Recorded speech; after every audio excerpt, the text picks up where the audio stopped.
राजस्थान राज्य औद्योगिक विकास एवं निवेश निगम ने पिछले 2.5 वर्षों में औद्योगिक विकास के क्षेत्र में कई उपलब्धियां हासिल कर प्रदेश को देश के प्रमुख निवेश गंतव्यों में स्थापित किया है। निवेश आकर्षित करने से लेकर नए औद्योगिक क्षेत्रों के विकास, उद्योगों के लिए आसान प्रक्रिया और डिजिटल सेवाओं के विस्तार तक रीको ने कई कदम उठाए हैं, जिनको सीधा लाभ उद्योगों और निवेशकों को मिल रहा है। सरकार की औद्योगिक नीतियों को रीको की सक्रिय कार्यशैली के चलते राजस्थान में निवेश का माहौल काफी मजबूत हुआ है। ये रिपोर्ट आप देखिए। राजस्थान उद्योग और निवेश का नया केंद्र बन रहा है। राज्य में औद्योगिक आधारभूत ढांचे के विस्तार में उल्लेखनीय प्रगति हुई है। रीको ने राइजिंग राजस्थान अभियान के तहत करीब 8 लाख करोड़ रुपए के निवेश प्रस्तावों की ग्राउंड ब्रेकिंग कर औद्योगिक विकास को नई रफ्तार दी है। साथ ही सरकार ने उद्यमिता और स्वरोजगार को बढ़ावा देने पर भी विशेष ध्यान दिया है। राजस्थान निवेश प्रोत्साहन योजना के तहत 8,170 प्रकरणों में 2,026 करोड़ रुपए का अनुदान स्वीकृत किया, जिससे उद्योगों को वित्तीय सहयोग मिला है।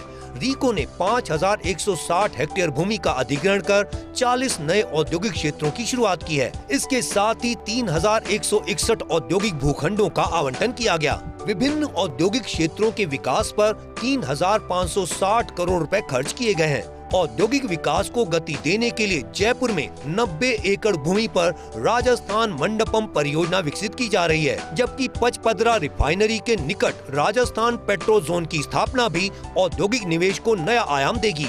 मुख्यमंत्री युवा उद्यम प्रोत्साहन योजना के तहत प्राप्त 1.05 लाख से अधिक आवेदनों में से लगभग 52,000 प्रकरण बैंकों को भेजे गए और लाभार्थियों को करीब 22 करोड़ रुपए के ऋण स्वीकृत किए गए।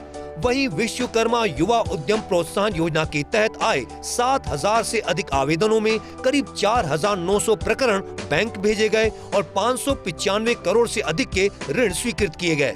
औद्योगिक निवेश को और सरल बनाने के लिए राज्य सरकार ने कई नई नीतियां लागू की हैं। इनमें Rajasthan export promotion policy, Rajasthan logistic policy, data centre policy, global capability centre policy, MSME policy, औद्योगिक विकास पॉलिसी, औद्योगिक पार्क प्रोत्साहन पॉलिसी और डायरेक्ट लैंड अलॉटमेंट पॉलिसी प्रमुख हैं। इसके साथ ही राजस्थान निवेश प्रोत्साहन योजना 2024, मुख्यमंत्री युवा स्वरोजगार योजना, राजस्थान एकीकृत क्लस्टर विकास योजना और CTP आधारित योजनाएं भी लागू की गई हैं। ईज ऑफ डूइंग बिजनेस के क्षेत्र में भी राजस्थान ने उल्लेखनीय सुधार किए हैं। राज निवेश पोर्टल के माध्यम से निवेशकों को ऑनलाइन MOU और आवेदन ट्रैकिंग की सुविधा दी गई है। औद्योगिक भूखंडों के वैकल्पिक उपयोग की अनुमति संबंधी नियमों में संशोधन किया गया है। अब केवल 60% भुगतान पर 33 वर्षों के लिए औद्योगिक भूमि आवंटन की व्यवस्था लागू की गई है।